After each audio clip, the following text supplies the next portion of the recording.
बाबा साहब भीमराव अंबेडकर की जयंती के मौके पर आज रेवाड़ी के अंबेडकर भवन में एक कार्यक्रम का आयोजन किया गया, जिस कार्यक्रम में कैबिनेट मंत्री राव नरवीर सिंह मुख्य अतिथि के तौर पर पहुंचे, जिन्होंने कहा कि बाबा साहब भीमराव अंबेडकर द्वारा बनाए गए संविधान से ही देश आज कानूनी तौर पर आगे बढ़ रहा है। उन्होंने एक बार फिर यह दोहराया कि दक्षिणी हरियाणा के लोगों की वर्षों से इच्छा रही है कि मुख्यमंत्री इस इलाके का हो। तभी उन्होंने मुख्यमंत्री नायब सिंह सैनी से कहा था कि आप यहां से चुनाव लड़ लो, जिससे कम ये तो हो जाएगा कि दक्षिणी हरियाणा से भी हमारा मुख्यमंत्री है। बता दें कि पिछले कुछ दिनों पहले गुरुग्राम में मुख्यमंत्री नायब सिंह सैनी की रैली हुई थी, जिसमें मंच से राव नरवीर सिंह ने कहा था कि आप दक्षिणी हरियाणा से चुनाव लड़ लो, ताकि लोगों को ये रह जाए कि इस इलाके का मुख्यमंत्री है। इस बयान के बाद दक्षिणी हरियाणा की राजनीति गर्मा गई थी, तरह तरह के बयान दिए जा रहे थे। इस बीच स्वास्थ्य मंत्री आरती सिंह राव ने भी कहा था कि मुख्यमंत्री बनने का हर किसी का सपना रहता है। राव नरवीर ने एक बार फिर कहा, हमारे चुनाव में ये दो मुद्दे रहे हैं, दक्षिणी हरियाणा का मुख्यमंत्री हो और SYL का पानी दक्षिणी हरियाणा में आए।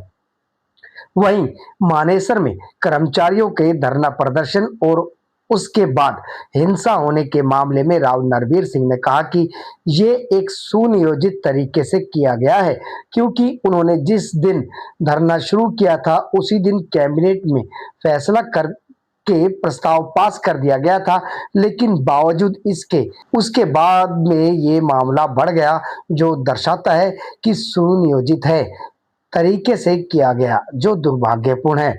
आपको बता दें कि रेवाड़ी जिले के गुरावड़ा पालावास में नई IMT बननी प्रस्तावित है, जिसको लेकर राव नरवीर सिंह ने कहा कि ये मेरा ड्रीम प्रोजेक्ट है और इस साल के अंत तक सारे काम पूरे हो जाएंगे।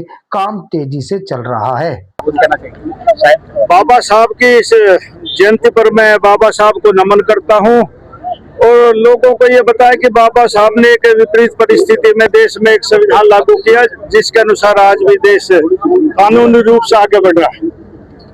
एक अभी CM को लेकर जिस तरीके से आपने बयान दिया तो अहिरवाल में काफी हो हल्ला मचा।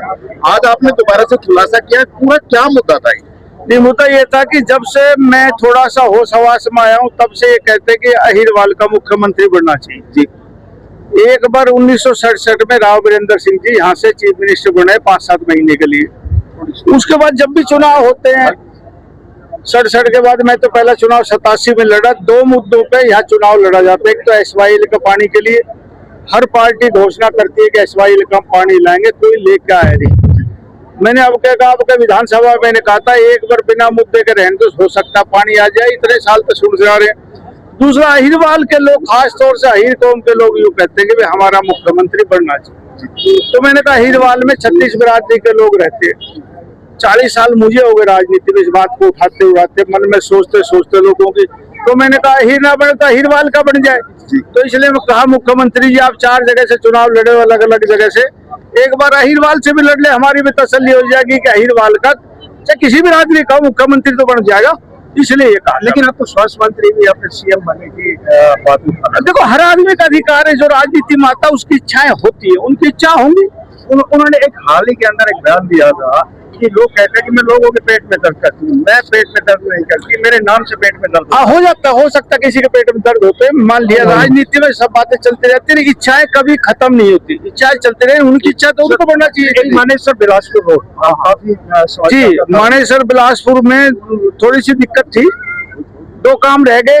एक राठीवास का और यहाँ का चल रहा काम, मानेसर बिलासपुर में काम चल रहा है, लेकिन धीमी गति से चल रहा है। कारखाना में जिस तरीके से मजदूरों का आंदोलन है, इसके पीछे कुछ मुझे लगता है कि सुनियोजित ढंग से वो किया गया। वैसे अब हड़ताल नहीं है, लेकिन जो भी हो दुर्भाग्यपूर्ण हुआ, क्योंकि हमने मीटिंग में ही कैबिनेट में ये फैसला कर दिया कि मिनिमम वेजेज हम बढ़ा रहे, और हमने उसी दिन फैसला किया जिस दिन इन्होंने धरना दिया।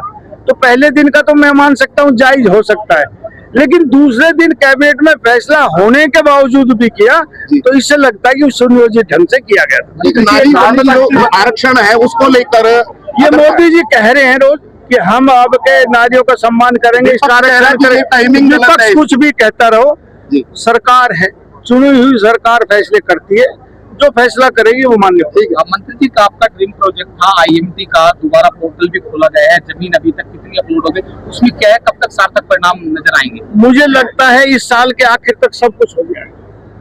अब टाइमलाइन 2 महीने में हो जाएगा, 2 महीने में हो जाएगा, लेकिन बहुत जोर शोर से काम चल रहा है। और जब आपने कहा, सवाल ही पूछा कि मेरा ड्रीम प्रोजेक्ट, तो मेरा ड्रीम प्रोजेक्ट पूरा ही होगा। नमस्कार।